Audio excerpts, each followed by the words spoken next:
साथियों, आप सभी का इस प्लेटफॉर्म पर स्वागत है। यहाँ पर हम लोग विजन आईएएस के जनवरी 2022 के मंथली करंट अफेयर मैगजीन के जो पहला पोर्शन है राज्य व्यवस्था एवं गवर्नेंस, उसका जो संक्षिप्ति सुर्खियों वाला पोर्शन है उसको यहाँ पर हम लोग कवर करेंगे। तो चलिए प्रारंभ करते हैं। सबसे पहले बात करते हैं ई गवर्नेंस पर हैदराबाद घोषणा पत्र को अपनाया गया है। देखिए, ध्यान रखिएगा कि हैदराबाद घोषणा पत्र किससे संबंधित है, तो ये ई गवर्नेंस से संबंधित है। 24वें राष्ट्रीय ई गवर्नेंस सम्मेलन ने सभी की सहमत से हैदराबाद घोषणा पत्र को स्वीकार किया है। यह सम्मेलन इलेक्ट्रॉनिक्स और सूचना प्रौद्योगिकी मंत्रालय तथा प्रशासनिक सुधार और लोक शिकायत विभाग ने संयुक्त रूप से तेलंगाना सरकार के सहयोग से आयोजित किया था। देखिए, यदि बात करें ई गवर्नेंस की, तो ई गवर्नेंस सरकार के सभी स्तरों पर सूचना और संचार प्रौद्योगिकी का उपयोग है। इसका उद्देश्य नागरिकों, व्यवसायों और सरकार के अन्य अंगों के साथ संबंधों में सकारात्मक परिवर्तन लाना है। इसने सरकार को कवरेज बढ़ाने, पारदर्शिता में वृद्धि करने, नागरिकों के प्रति अनुक्रिया या अर्थात रिस्पॉन्स में सुधार करने और लागत कम करने में सहायता की है। साथ ही नागरिकों को बेहतर पहुंच, समानता और सामाजिक सशक्तिकरण की सुविधा प्रदान की है। हैदराबाद घोषणा पत्र की जो प्रमुख विशेषताएं हैं, यदि उनकी बात करें तो पहला है आधार, यूपीआई, डिजी लॉकर, उमंग, ई साइन आदि का उपयोग करके नागरिक सेवाओं को बदलना है। इसके अतिरिक्त प्रमुख सामाजिक क्षेत्रों जैसे कि स्वास्थ्य, शिक्षा, कृषि आदि में राष्ट्रीय स्तर के सार्वजनिक डिजिटल प्लेटफॉर्म्स का बहुत जल्दी कार्यान्वयन करना। तीसरा पॉइंट, उभरती हुई प्रौद्योगिकियों जैसे कि artificial intelligence, machine learning, blockchain, 5G आदि के जिम्मेदारीपूर्ण उपयोग को बढ़ावा देना और साथ ही महामारी जैसी बाधाओं से निपटने के लिए मजबूत तकनीकी समाधान सुनिश्चित करना और डिजिटल तकनीक को सरकारी सेवा डिजाइन और वितरण का प्राथमिक पहलू बनाना। साथ ही राष्ट्रीय ई गवर्नेंस सेवा वितरण का मूल्यांकन को जो है इलेक्ट्रॉनिक्स और सूचना प्रौद्योगिकी मंत्रालय के सहयोग से अपनाया जाएगा। अब बात करते हैं कुछ ई गवर्नेंस इनिशिएटिव या पहलों के बारे में। तो देखिए, इसको याद रखिएगा, महत्वपूर्ण है। जैसे कि भूमि परियोजना, ये कर्नाटक की है, ये भूमि रिकॉर्ड की ऑनलाइन उपलब्धता से संबंधित है। वहीं ई सेवा आंध्र प्रदेश की है, ज्ञान दूत ये मध्य प्रदेश की है, सेवा आपूर्ति पहल है। वहीं लोकवाणी उत्तर प्रदेश की है, ये शिकायतों के निपटान, भूमि रिकॉर्ड के रखरखाव और आवश्यक सेवाओं का मिश्रण प्रदान करने के लिए है। वहीं फ्रेंड्स योजना ये आपकी केरल से संबंधित है, ये सेवाओं के वितरण के लिए तेज, विश्वसनीय, कुशल व तत्काल नेटवर्क से संबंधित है। तो ये ई गवर्नेंस पहलों के बारे में ये किस राज्य की हैं, ये बहुत महत्वपूर्ण है, मिलान करने के लिए पूछा जा सकता है। आगे बात करते हैं, जिला सुशासन सूचकांक जारी किया गया अर्थात district good governance index DGGI release. देखिए, इस सूचकांक को जम्मू एवं कश्मीर सरकार की सहभागिता में प्रशासनिक सुधार और लोक शिकायत विभाग ने तैयार किया है। इसे जम्मू और कश्मीर के 20 जिलों के लिए जारी किया गया है। जम्मू जिला इस सूची में शीर्ष पर है। ठीक है, इसमें जम्मू जिला जो है वो शीर्ष पर है। इसके बाद डोडा, सांबा, पुलवामा और फिर श्रीनगर का स्थान आता है। यह जो आपका जिला सुशासन सूचकांक है, इसने जिला स्तर पर विभिन्न शासन हस्तक्षेपों के प्रभाव की पहचान करने में मदद की है। इसने लक्षित हस्तक्षेपों के साथ जिला स्तर के शासन में सुधार के लिए भविष्य का एक रोड मैप भी प्रदान किया है। यह सभी राज्यों और संघ राज्य क्षेत्रों के लिए जिला स्तर पर शासन के समान मानकों हित रोड मैप उपलब्ध कराएगा। आगे बात करते हैं करप्शन परसेप्शन इंडेक्स के बारे में। तो ध्यान रखिएगा, इसे ट्रांसपेरेंसी इंटरनेशनल द्वारा जारी किया गया है। किसके द्वारा? ट्रांसपेरेंसी इंटरनेशनल के द्वारा।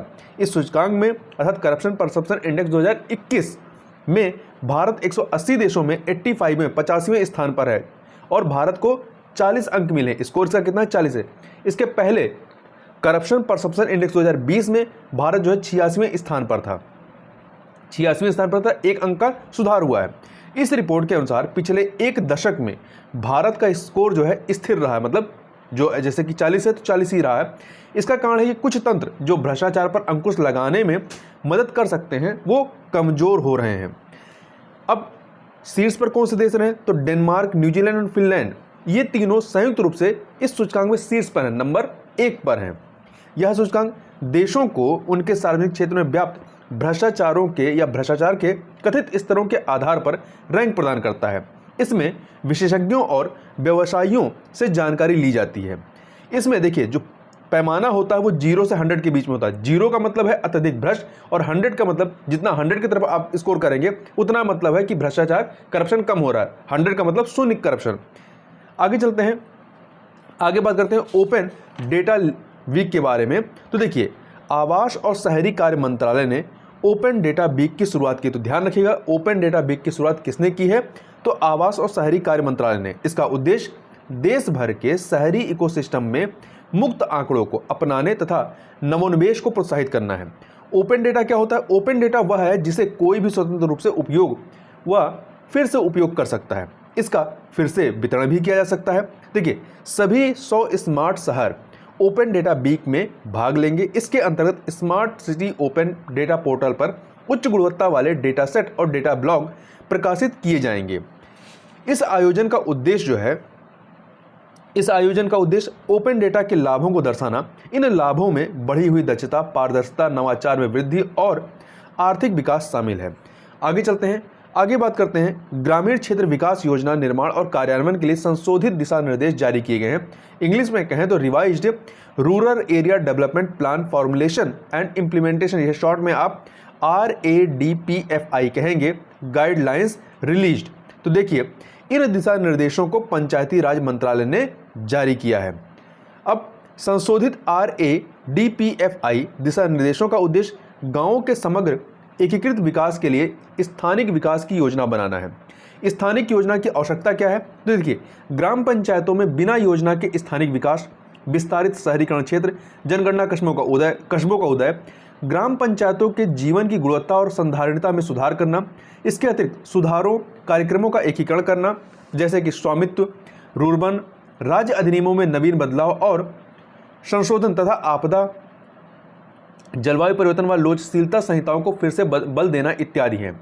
वहीं सतत विकास लक्ष्यों अर्थात SDG से संबंधित कृषि जलवायु क्षेत्रों या जोन से जुड़ने की आवश्यकता इत्यादि। अब बात करते हैं नए दिशा निर्देश जो कि वर्ष 2021 में जारी किए गए, किस पर केंद्रित हैं? तो देखिए, ये दिशा निर्देश जो हैं स्थानिक विकास योजना तैयार करने के लिए गाँवों की टाइपोलॉजी पर ध्यान केंद्रित करना इनका उद्देश्य है। इसके अंतर्गत गाँवों की जनसंख्या, कृषि, जलवायु क्षेत्र, पहाड़ी क्षेत्र, आपदाओं को घटित होना इत्यादि शामिल है। इसके अतिरिक्त सहयोगात्मक योजना निर्माण पर आधारित समुदाय के माध्यम से ग्राम कस्बा नियोजन योजना, village town planning scheme VPS इस पर केंद्रित है। साथ ही ग्राम स्तरीय योजना निर्माण के संबंध में 15वें वित्त आयोग को राज्य वित्त आयोग से जोड़ना, 73वें और 74वें संविधान संशोधन अधिनियम तथा ग्राम पंचायत विकास कार्यक्रम के अनुसार रूरबन क्लस्टर या ब्लॉक जिला योजना के साथ ग्राम पंचायत विकास का एकीकरण और समेकन करना। साथ ही स्थानिक डेटा बुनियादी ढांचे के माध्यम से ई-गवर्नेंस में सुधार करना। साथ ही आबादी क्षेत्र अर्थात भूमि रिकॉर्ड्स को जोड़ने के लिए ग्रामों का सर्वेक्षण और ग्राम क्षेत्रों में तत्कालिक प्रौद्योगिकी के साथ मानचित्रण करना, जैसे कि स्वामित्व योजना के तहत, तथा अन्य डिजिटल उपकरणों का उपयोग करना। इसके अतिरिक्त पर्यावरणीय लाभ और आपदा प्रबंधन के लिए योजना बनाना। अब बात करते हैं, राज्यों ने भारतीय प्रशासनिक सेवा के अधिकारियों की केंद्रीय नियुक्ति पर नियम परिवर्तन का विरोध किया है, अर्थात states oppose rule change on central posting of IAS officers. देखिए, केंद्र ने भारतीय प्रशासनिक सेवा कैडर नियम 1954 में संशोधन का प्रस्ताव प्रस्तुत किया है। इसका उद्देश्य IAS अधिकारियों की केंद्रीय प्रतिनियुक्ति पर अधिक नियंत्रण रखना है।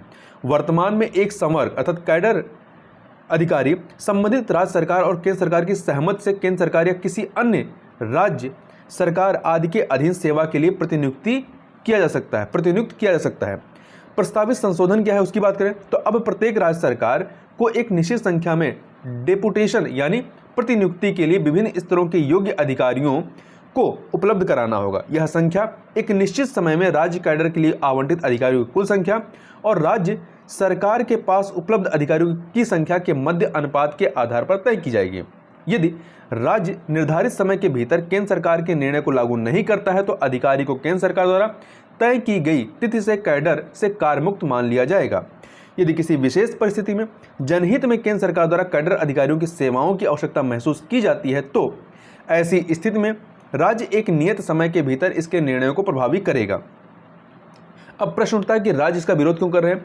राज्यों का तर्क है कि प्रस्तावित संशोधन जो है सहकारी संघवाद की भावना के विरुद्ध है। साथ ही किसी IAS या IPS अधिकारी की केंद्रीय प्रतिनियुक्ति को वीटो करने या आपत्ति या अनापत्ति नोटिस जारी करने की राज्य की शक्ति को निष्क्रिय भी करता है। ये नियम इसलिए प्रस्तावित किए गए हैं क्योंकि केंद्र आईएएस और आईपीएस अधिकारियों की अत्यधिक कमी का सामना कर रहा है। दूसरी ओर राज्य अपने कैडर अधिकारियों को प्रतिनियुक्ति के लिए आसानी से मुक्त नहीं करना चाहते हैं। कार्मिक एवं प्रशिक्षण विभाग के अनुसार केंद्रीय प्रतिनियुक्ति रिजर्व में आईएएस अधिकारियों की संख्या वर्ष 2011 में 309 थी, जो वर्तमान में घट करके 223 ही रह गई है। आगे चलते हैं, आगे बात करते हैं। मंत्रिमंडल ने सफाई कर्मचारी आयोग के कार्यकाल को वर्ष 2022 से आगे 3 वर्ष बढ़ाने की मंजूरी दे दी है। तो देखिए, राष्ट्रीय सफाई कर्मचारी आयोग की स्थापना वर्ष 1993 में की गई थी। कब की गई थी स्थापना? याद रखिएगा, 1993 में। इसे राष्ट्रीय सफाई कर्मचारी आयोग अधिनियम 1993 के प्रावधानों के अनुसार स्थापित किया गया था। प्रारंभ में इसका कार्यकाल 31 मार्च 1997 तक ही निर्धारित किया गया था। इसके पश्चात अधिनियम की वैधता को वर्ष 2004 तक बढ़ा दिया गया था। हालांकि वर्ष 2004 के बाद राष्ट्रीय सफाई कर्मचारी आयोग के कार्यकाल को समय समय पर संकल्पों के माध्यम से बढ़ाया गया है। ऐसा राष्ट्रीय सफाई कर्मचारी आयोग को एक गैर सांविधिक निकाय मानकर किया गया। वर्तमान में आयोग का कार्यकाल 31 मार्च 2022 तक है। ठीक है, वर्तमान में इसे ही आगे 3 वर्ष के लिए बढ़ाया गया है। देखिए, राष्ट्रीय सफाई कर्मचारी आयोग की भूमिका के बारे में बात करें तो सफाई कर्मचारियों के कल्याण के लिए विशिष्ट कार्यक्रमों के संबंध में सरकार के समक्ष सिफारिशें प्रस्तुत करना, हाथ से मैला उठाने वाले कर्मियों के नियोजन का प्रतिशत और उनका पुनर्वास अधिनियम 2013 के कार्यान्वयन की निगरानी करना, साथ ही अधिनियम के उल्लंघन के संबंध में शिकायतों की जांच करना। कार्यकाल के विस्तार का क्या महत्व है? देखिए, सरकार ने सफाई कर्मचारियों को उत्थान के लिए कई कदम उठाए हैं। इसके बावजूद सामाजिक, आर्थिक और शैक्षणिक दृष्टि से उनके पिछड़ेपन को अब तक दूर नहीं किया जा सका है। सीवर या सेप्टिक टैंकों की जोखिमपूर्ण मैनुअल सफाई का कार्य अभी भी उनके जीवन निर्वाह का प्रमुख साधन बना हुआ है। इस प्रकार राष्ट्रीय सफाई कर्मचारी आयोग देश में सीवर या सेप्टिक टैंकों की सफाई के पूर्ण मशीनीकरण और हाथ से मैला ढोने वालों के पुनर्वास के लक्ष्य को प्राप्त करने की दिशा में कार्य करना जारी रखेगा।